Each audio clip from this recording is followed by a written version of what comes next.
ce clip de rappeur qui fait scandale. Pourquoi ? Déjà, ça s'appelle Fuck le 17, je vous laisse imaginer ce que ça veut dire.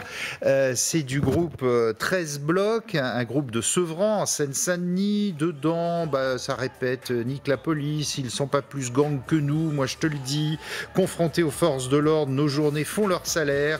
Je rêve de plusieurs corps de policiers, à mort les cops, on les abîme. Rien que ça, du coup, furie des réactions dans les milieux policiers, notamment le directeur de la DGPN, la direction de la police nationale, la provocation à la haine anti-flic, la glorification du communautarisme, la promotion des trafics mortifères et d'un machisme pitoyable, tout dans le clip de 13 blocs est écœurant. Il n'existe pas de délit de bêtise, mais pour le reste, je ferai le nécessaire. Quant au secrétaire d'État à l'intérieur, Laurent Nunez, il va plus loin et il précise qu'insulter et outrager les policiers est inadmissible. C'est une atteinte grave aux valeurs républicaines. Évidemment, la justice en sera saisie. Soutien total à ceux qui nous protègent et qui continueront à lutter contre les trafics. Bonsoir Grégory Joron, vous êtes secrétaire national CRS de l'unité SGP Police. Votre réaction, vous, à ce clip et aux paroles qu'il véhicule? Bon, c'est scandaleux. Alors j'entendais les personnes sur le plateau dire qu'il fallait peut-être pas réagir à chaque fois. Moi, je pense qu'il faut surtout pas banaliser ce genre de propos.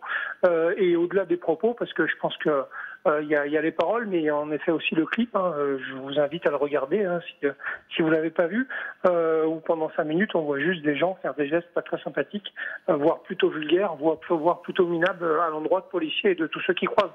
Donc voilà, ça vient dans un contexte un peu particulier en effet. Moi, je pense qu'il ne faut pas banaliser ce genre de paroles. Et si on peut poursuivre, si le ministre et la direction générale de la police nationale décident de poursuivre, ou en tout cas de saisir la justice, c'est une très bonne chose. Mais pour vous, c'est que de la provocation, ou au contraire, ça peut donner des idées à d'autres ? Vous savez, quand on dit mort au port, les cops, je les abîme, nique la police, etc., je pense que ça peut donner des idées.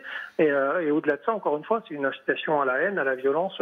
Je suis pas sûr qu'en ce moment, comme encore une fois ça a été dit il y a quelques minutes, la société ait besoin de ça. Donc si c'est pour faire juste le buzz et que le but recherché c'est de faire parler d'eux, je pense qu'ils ont réussi. Je m'aventurerai pas sur le côté artistique non plus, même si j'ai mon avis très personnel sur la question. Mais voilà, encore une fois, je pense que c'est tout comme tous les propos haineux ou racistes, etc. Je pense que ce genre de choses-là, faut pas laisser passer malgré tout. Mais vous-même, en tant que policier, ça vous fait mal en votre fort intérieur ? Ça me fait mal. On est un petit peu habitué. Je veux dire, on s'attend pas à plus que ça de ce genre d'individu, très clairement. Maintenant, encore une fois, ce qui est choquant, c'est que ça passe sur les réseaux sociaux, c'est qu'il y ait 6 millions de vues et que ça vienne dans un contexte tout particulier où, en effet, les forces de l'ordre sont sur la sellette, épiées, critiquées ou appréciées. Ça dépendra des avis, mais voilà. Encore une fois, je pense qu'on a une société, en effet, qui devient de plus en plus violente et qui s'hystérise un petit peu sur tous les sujets, en laissant ce genre de production paraître et courir les réseaux sociaux et voilà, je pense qu'on a fait qu'attiser cette haine-là qui est quand même présente dans une partie de la société. Merci beaucoup en tout cas d'être intervenu sur LCI. Grégory Joron, secrétaire national de l'unité SGP Police. Retrouvez toute notre actualité sur videopolice.com, la chaîne YouTube d'unité SGP Police.